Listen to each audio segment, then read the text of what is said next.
Волкот и штркот. Басна од Езоп.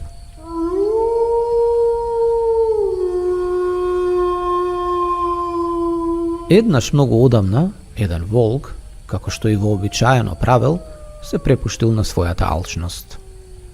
Тој нашол еден голем плен и почнал ненаситно да го јаде, без да внимава на тоа колку брзо и невнимателно го голта месото.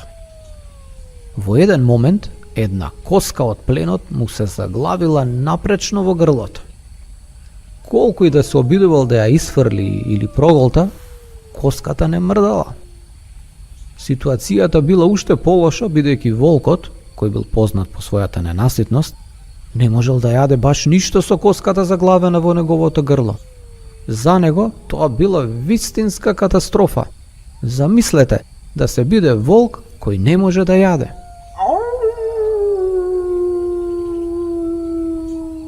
Со очајнички чекори, волкот брзо се оддалечил од пленот и тргнал да бара решение.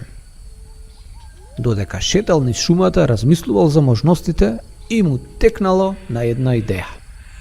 Штркот, Си помислил тој. неговата долга шија и клун сигурно ќе може да ми помогнат. Тој ќе може да ја дофати коската што ми се заглавила и да ја извади. И така, волкот веднаш заминал кон домот на штркот.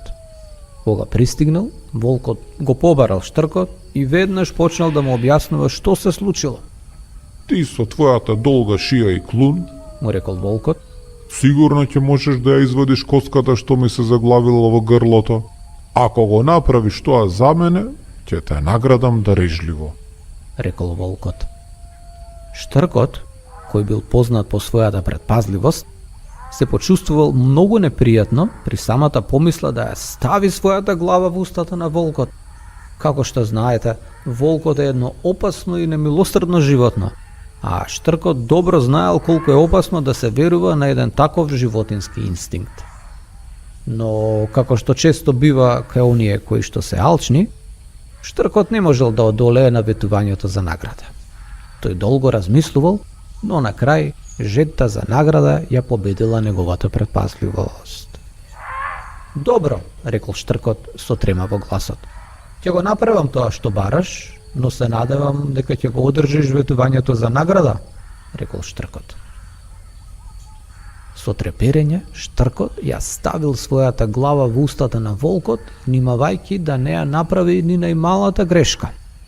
И додека барал со својот дол клун, срцето му треперело од страв.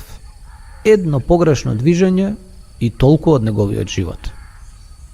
Конечно, по неколку минути на неизвестност и страв, штркот успеал да ја најде и да ја извлече коската. Олеснувањето било големо и за волкот, и за штркот. Кога почувствувал дека коската е остранета, волкот веднаш станал и тргнал да си замине, како ништо да не се случил. Штркот пак кој очекувал награда бил зачуден од овој потек. "Чекај," рекол штркот, се уште тресејќи се од страв. "Што е со мојата награда?" прашал тој. Волкот се свртел гневен во очите и бесно завил. Каква награда? Зарем не е доволно што ти дозволив да ја извадиш главата од мојата уста без да ти ја откинам? Зарем тоа не ти е доволна награда? Штркот се чувствувал измамено. Но што можел да направи? Волкот бил посилен и помоќен од него. Затоа штркот срамежливо се повлекол наназад, сваќајќи дека од ваквите злобни и немилосредни суштества никогаш не може да се очекува праведност или благодарност.